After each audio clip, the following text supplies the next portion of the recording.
రాస్తున్నావా? Homework రాస్తున్నావా Kannayya? Homework రాస్తున్నావా?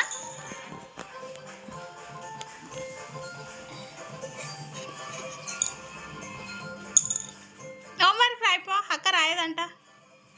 రాయిపో నాన్న, అక్క homework రాయిపో. అక్కది హోంవర్క్ అంట, రాయ్.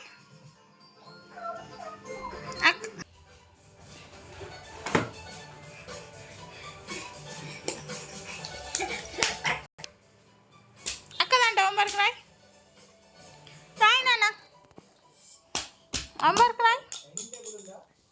అది ఎలా ఉంటుంది? చుట్టూ 4 కుర్చీలతో ఉంటుంది కదా. ఇక్కడ మాత్రం గోడకు ఉంటుంది. విచిత్రం ఏంటంటే కుర్చీలు కూడా ఆ గోడలోనే ఉంటాయి.